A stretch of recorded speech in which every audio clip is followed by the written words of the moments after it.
aja njaluk saiki sing jenenge ketemu Gusti Allah masuk ke gelombang zat iki piye rupane wujude iki aja takon saiki apike piye kowe gare gelem ora rono engko nek kowe takon saiki wujude iya ya kaya engko kowe gelem gawe lagu nek wis jelas payu ngono to ya aja kowe gelem nyupir taksi nek jelas sing penumpange pira ngono ayo ora sida nyambut gawe kowe. Jadi ndak usah nanya itu, pokoknya dinikmati aja perjalanannya itu, bukan panennya yang kamu nikmati, perjalanannya, bentuknya bagaimana tan kinoyo ngopo, tan kino kini laisa kamitslihi syai'un. Ngono lho, Dik. Walam nek kowe mengandalkan pengetahuan nganti tekan semono, kowe tidak bisa menikmati tidak tahu. Orang ngerti ki penting ya. Kita tidak ngerti itu penting, jadi bukan hanya ngerti penting itu, nggak ngerti itu ya penting. Misalnya kamu tidak ngerti persis isinya isi hatinya istrimu, itu juga penting. Nak gue ngerti persis, mesti pegatan, gue seminggu pegatan. Itulah sebabnya Allah itu kalau berfirman itu ada 3 macam, Bapak. Sampean perhatikan Quran, sampean baca. 1 perintah, nomor 2 ngandani, nomor 3 rembuk. Jadi Allah itu ada firman yang sifatnya rembuk. Rembuk ki ora dikandani tenanan kowe. Misale Ashabul Kahfi ki pira ki karo disalah nganti akhir Al-Kahfi ora dikandani. Ana sing ngarani 3, ana sing ngarani 5, ana sing ngarani 7 kan ngono. Dan itu tidak akan pernah dibuka. Dan kowe aja njaluk dibuka. Cetane pira iki? Rasa ngono kuwi. Oh sing penak ki ra cetha kuwi kok. Jadi Anda ini belum mengerti nikmatnya misteri. Tolong dinikmati. Jadi yang kamu maknai itu bukan hanya pengetahuan, ketidaktahuan juga tolong dimaknai. Itu juga indah luar biasa. Dan rumus pemaknaan yang paling tinggi adalah kecerdasan bersyukur. Wong saiki iki ora pinter bersyukur ki apa? Dadi mulane ora indah uripe. Semakin tinggi kecerdasanmu untuk bersyukur, semakin indah hidup ini. Ngono kira-kira. Oh nganti sing paling ora penak wae iso dimaknai dengan rasa syukur dadi indah kok. Tenan kuwi. Kalau kamu nanti punya anak, selesai hidupmu enak. Karena seluruh penderitaan yang kamu alami, kuwi langsung kamu bilang sama Allah, ya Allah, 10 kali lipat dari penderitaan yang sekarang saya alami saya ikhlas. Cuman saya mohon seluruh penderitaan saya ini untuk membayari kesejahteraan dan kemaslahatan anak-anakku besok-besok. Wis ora apa to menderita dadi ini. Saya kue menderita, saya anakmu bahagia. Nek ana rumus dialektika kaya ngono kan malah apik. Dadi wis ora apa-apa. Mulane seorang ibu akan mengatakan, "Mbok, anakku iki aja lara sing lara aku wae, nek perlu ki lho mripatku peken nanggar anakku ora lara." Kan begitu. Jadi begitu banyak makna hidup yang sebenarnya wis garing gledhiki ya dhewe. Tetapi orang sekarang menyempitkan diri dengan menganggap bahwa yang bermakna itu cuma materi. Gitu loh. Engko nek wis ana materi tenan ya ora iso memaknai, akhirnya ya ora bahagia. Wis entuk duit, bingung, ditransfer nang wong wedok 50. Karena dia tidak mampu memaknai.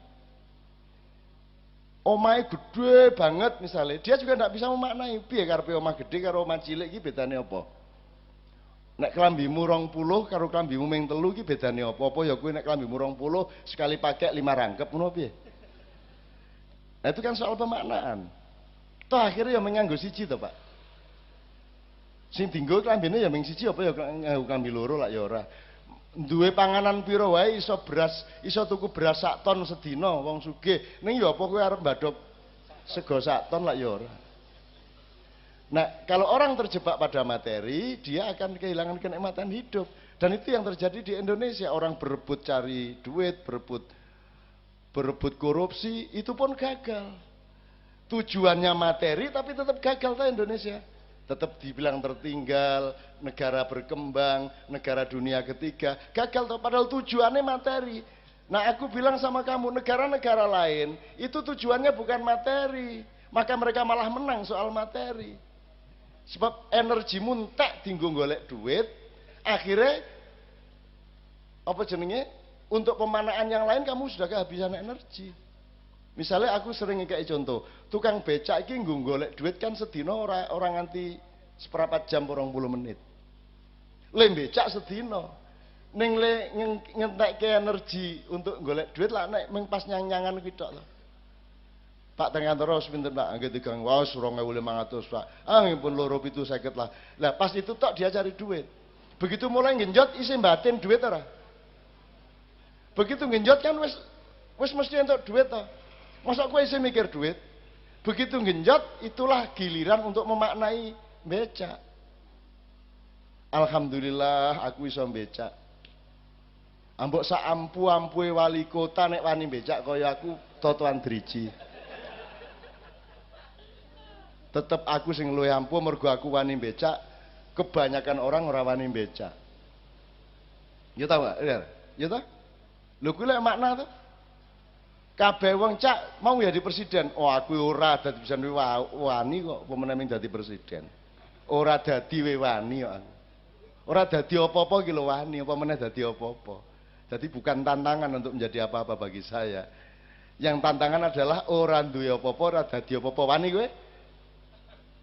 Kejaman biyen aku karo Habib Anisi nang Tayu nang gone Kangmu nang gone Kang Ahmad ning Kudus. Ki yo ngene iki aku ora berubah. Secara karier keduniaan ora tahu berkembang aku. Gitu loh. Ora tahu berkembang. Lah Gusti Allah sing tanggung jawab nang aku sak ngel-ngel gawe aku mosok ora tanggung jawab. Ya toh? Emang Allah nggak tanggung jawab. Kok kowe njurung diwangi nyolong-nyolong kuwi lak ngersula sing gawe kowe. Aku gawe iki tenanan, aku tanggung jawab gitu loh. Aku melindungi, aku ngekek fasilitas, aku ngekek rezeki. Wong aku sing gawe. Lah ngono ta ya? Lah kok sing tak gawe iki sing tak ciptake kok ora percaya karo sing gawe. Diwangi nyolong rono nyikut rene nyabot rono. Lah ngono ta? Maka sekarang teman-teman sekalian kalau kita kembali ke perjalanan ini Anda di gelombang kedua katakan. Maka Anda berada di sini karena Anda manusia gelombang kedua. Sekarang kan pertarungan Anda, kowe dimagnet oleh yang pertama atau dimagnet oleh yang ketiga? Kowe dhewe cenderung pengen apa? Kamu ingin diserap Allah atau diserap oleh batu bata? Kan begitu ceritanya. Ya pasti Anda memilih diserap oleh Allah. Dan tolong bertahan, jangan tanya bentuknya diserap oleh Allah piye ya. Misteri ini malah ning kono kuwi ya. Mulane Nabi Khidir ki kudungan, pakai kerudung. Ming sithik banget raine sing ketok. Karena dia lambang dari keindahan hidup. Bukan dibuka breh ngono malah. Tuh, oke, jadi diserap oleh satu atau diserap oleh ketiga. Dan Anda punya kecenderungan untuk menyerapkan diri ke gelombang satu atau menyerapkan diri ke gelombang tiga. Kalau Anda percaya sama kami, sama kita semua ya.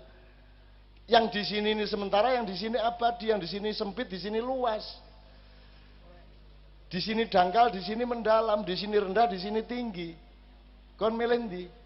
Gelombang satu ciri-cirinya dangkal, rendah, sementara, ndak punya martabat. Itu ciri-ciri gelombang satu. Kadunyan, pokoknya bangsa kerak lah. Gelombang ketiga ciri-cirinya keluasan, ya toh, al-wasi. Ciri-cirinya ketentraman. Ciri-cirinya kedalaman, intimitas, kedekatan, nyawiji. Kowe nek karo materi ra iso nyawiji. Piye carane wong kowe karo bojomu, kowe pelukan erat, kuwi sing nempel berapa persen dari tubuhmu? Coba dihitung. Kowe nempel lho iki, padha mudane ya, ngene iki. Kuwi sing nempel pirang persen? Ana 30%? Nggak ada, jadi nek materi nggak bisa nyawiji, nggak bisa bertauhid sama materi kamu. Pasti kamu akan meninggalkan dan pasti kamu akan ditinggalkan. Jadi untuk apa itu kamu nomor satukan? Dunia penting, tapi dia bukan skala prioritas nomor satu. Karena sehebat-hebat dunia, seberapapun pencapaian duniamu, akhirnya dia masih tergantung pada gelombang ketiga, yaitu pemaknaan atas harta itu. Nek miturut Allah kan jelas ayatnya, wabtaghi fima atakallahu darul akhirah walatansa nasibaka minat dunya. Itu pedoman, itu metodologi untuk menemukan Allah.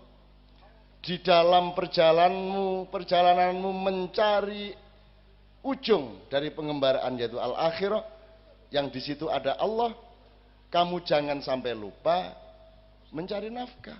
Jangan sampai lupa urusan duniamu. Jadi dunia ki meng aja lali lho, meng ngono tok. Yang kita lakukan, bahkan nasihat orang-orang tua kita kan terbalik. Aja lali ibadah lho, ngono tok to. Dadi ibadahe meng sambilan. Akhirnya ibadah dipersembahkan, ibadah kepada Allah dipersembahkan untuk kepentingan dunia. Ya toh, bicarane ben dagangan luwe laris, umroh. Engko nek wis bali nganggo kelar kaji haji, berarti engko saya laris, saya melimpah rezekine lak ngono. Bahkan Gusti Allah mung dienggo cewek. Nek wis jembret silite, kepet, umroh. Kepet iki maksudnya nek wis arep konangan KPK, umroh. Kok nek wis mulai terancam dadi terdakwa, umroh. Minimum nang kadipiro. Golek perlindungan, kan begitu. Dan ini akan terjadi terus sampai 3 tahun yang akan datang. Itu teman sekalian. Jadi saiki sak karepmu. Saya ingin mengatakan sama Anda, saya sudah 60 tahun lebih dan saya sangat menikmati itu tadi. Wabtaghi fima atakarul darul akhirah. Jadi aku ora kepencerut dunia iki. Blas. Ya ning aku ora nganti kaya Sayyidina Ali. Nek Sayyidina Ali itu kepada dunia dia mentalak 3. Nek aku talak 1 wae lah. Artinya ya dunia gurri ghairi laqad talaqtuka thalathatan, wahai dunia kamu tidak usah merayu. Kalau kamu merayu carilah yang selain aku. Kamu tidak usah merayu aku karena aku wahai dunia sudah mentalak kamu talak 3. Kata Sayyidina Ali Agora. Dunia tak rabi ning manut aku. Ora tak talak kowe. Nek kepeksa nek kowe wis mulai macam-macam karo aku tak talak dunia. Duit yang mulai menjajah aku tak buang. Kan begitu. Apa wae yang semua sifatnya keduniaan tak tinggal nek mulai arep menjajah aku. Apa wae? Media massa 15 tahun saya tinggal. Televisi saya tinggal, tidak mungkin saya siaran televisi. Kalau ada di ADTV Jogja, itu bukan kita siaran di televisi. ADTV ngambil acara seperti ini dimuat. Tapi bukan kita syuting untuk televisi. Karena televisi kalau ngajak kita syuting mereka yang ngatur, saya tidak bisa diatur. Aku takon terus terang ya. Kowe jawabnya jujur ya. Kowe jane seneng ora poso iki? Asli. Ora to? Neng dindi kan ora wani to ngomong ngono. Jadi di Pati ini sudah revolusioner ke gelombang ketiga. Loh, cak piye kok wong Allah menyuruh kok kita ndak suka? Loh, piye to kowe iki? Kowe mulane sing lengkap, sing jangkep harus punya multiple intelligence. Jangan hanya punya mono intelligence. Akalmu kudu rangkep nek wong Jawa.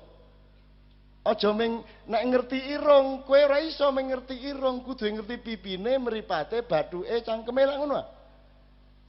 Apa ana irung tanpa liya-liyane kuwi mau? Jenengan nek irung mlaku dhewe jan. Apa irung seleke dhuwur kene?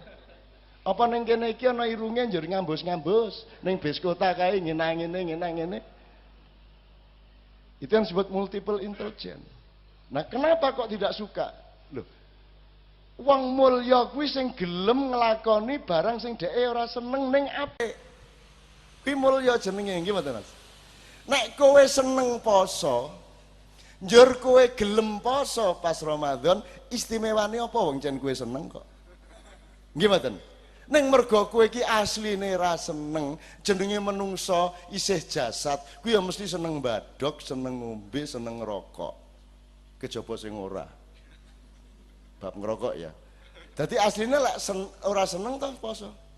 Ning kowe dhuwur ganjaranmu mergo kowe gelem nglakoni barang sing jane kowe ora seneng tapi kuwi apik. Tanda kedewasaan, tanda kependekaran adalah kalau seseorang sudah rela melakukan sesuatu yang dia tidak sukai atau rela tidak melakukan sesuatu yang dia sukai.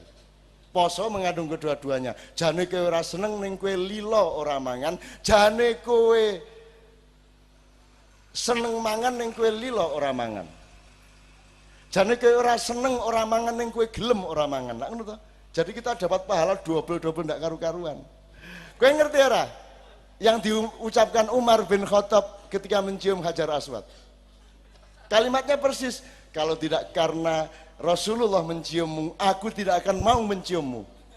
Tapi karena engkau dicium oleh orang yang aku cintai, maka aku juga menciummu karena aku juga mencintai yang dicintai oleh orang yang aku cintai. Loh, ngono loh. Urip ki. Penak ta kuwi? Puas aku. Ana meneh iki mau awan-awan mau. Ana bocah iki teko-teko wis magrib iki, Mas kedap kula numpang salat asar, ngono kuwi wis magrib. Loh, ora entuk kuwi. Kita bereaksi gitu, lho ora entuk iki wis magrib kok kowe mosok arep dijamak karo. Tapi Kiai Pekalongan jawab SJ, "Oh alah bocah iki oleh apik. Wis cet-cet wis magrib ya isih gelem lho salat asar." Oke, apik ta iki? Apik ta iki reaksine? Apik ta kuwi? Ah perkara kuwi salah kan urusane Gusti Allah. Kan lumayan bocah kuwi wis magrib lho isih gelem salat. Lah iya kae wis jam 11 awan lho ya isih gelem salat subuh. Itu kan soal cara berpikir ya Mas, ya toh? Jadi urip iki ombone ora karu-karuan, ya. Jadi ojo gampang kerengan, ojo gampang nesu, ojo gampang memusyrik-musyrikan orang. Tidak ada kekuasaan dan pengetahuan untuk mengatakan seseorang itu musyrik. Bagaimana caranya tahu? Wong musyrik letaknya dalam pikirannya orang kok. Niatnya apa, yang dituhankan siapa, kan ada di pikirannya dia dan di hati dia. Bagaimana caranya kamu tahu? Apa mergo ngobong menyan terus syirik ngono? Perilaku kayak apa misalnya? Itu syirik.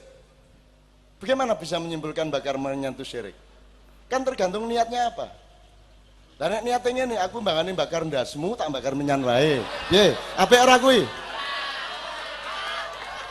Apik ora kuwi?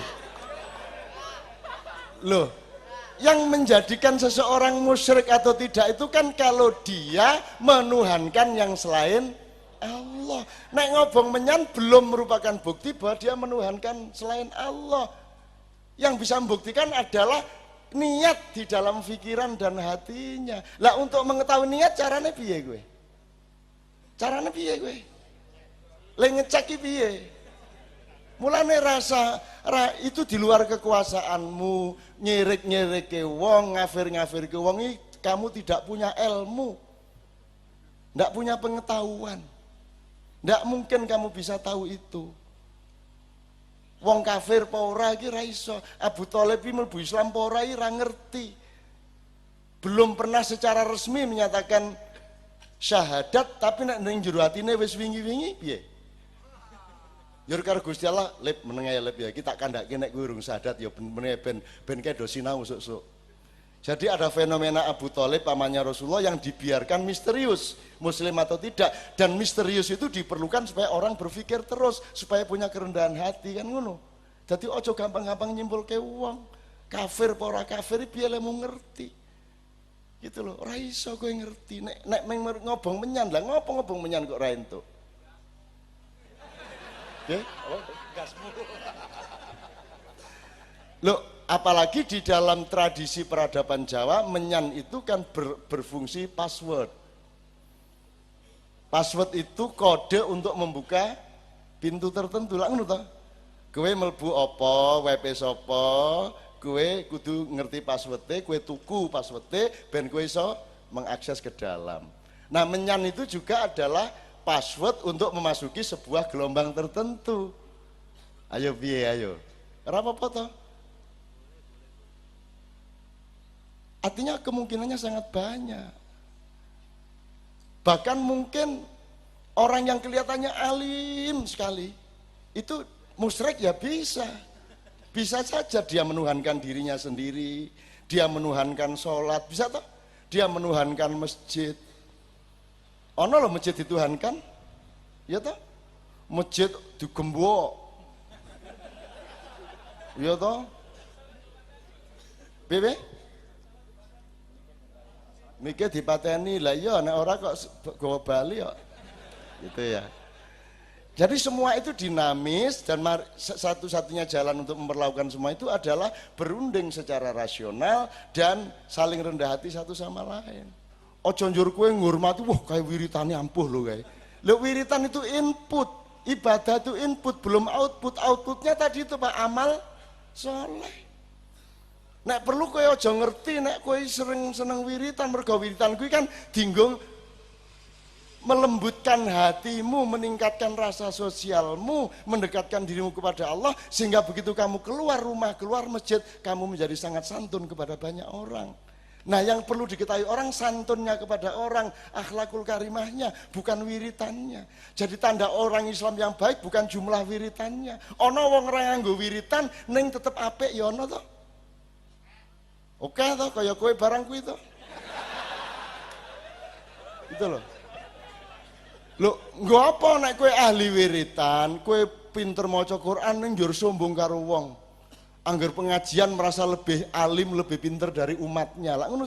Menurut saya salah satu pemanaan yang pragmatis adalah Anda jangan tidak mensyukuri apapun yang datang ke Anda. Oh, saiki ngimpi elek we kok syukuri ya. Ngimpi elek we langsung auzubillahi minasyaitonir rajim, rezeki. Ngono wae, repot-repot. Terus malaikat, "Wah niki pun ajeng cilaka ning ngomongi rezeki niki pripun Gusti?" Wis ora apa-apa kae wis yakin wis gak ono rezeki wae. Ngono akhire. Bener lagi. Lo husnudzon sama Allah lah.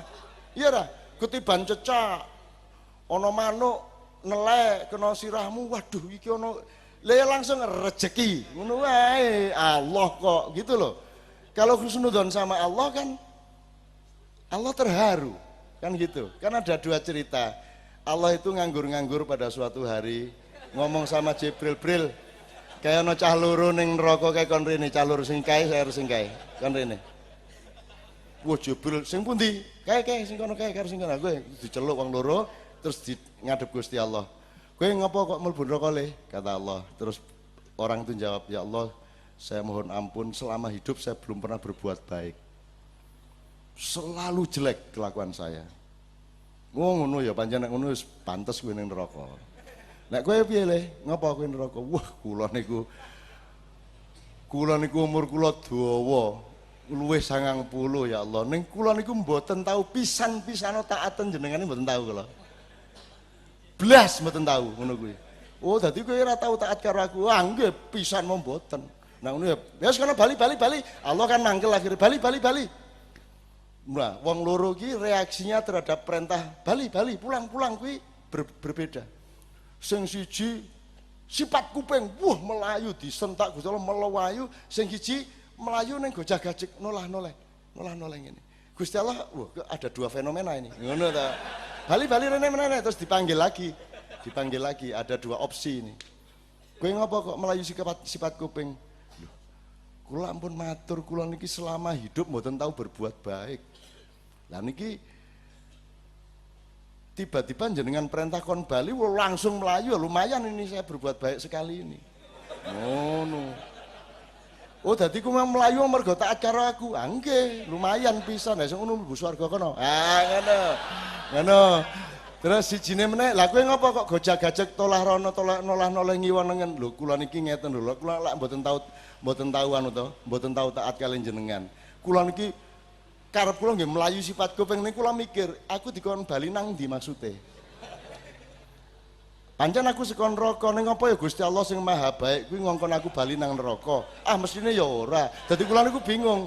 Iki kon bali nang swarga apa neraka ya bingung. Dadi kula gojag-gajeg. Kula niki bersangka baik kalian jenengan gitu kate.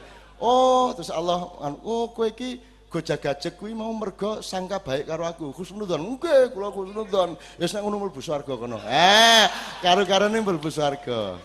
Dadi sekarang fatwa saya jelas malam hari ini, pilihlah salah satu di antara dua. Satu, jangan pernah berbuat baik. Nomor dua, jangan pernah taat kepada Allah. Sehingga nanti Anda masuk neraka terus dipanggil oleh Allah. Nek diceluk. Nek ora modaro.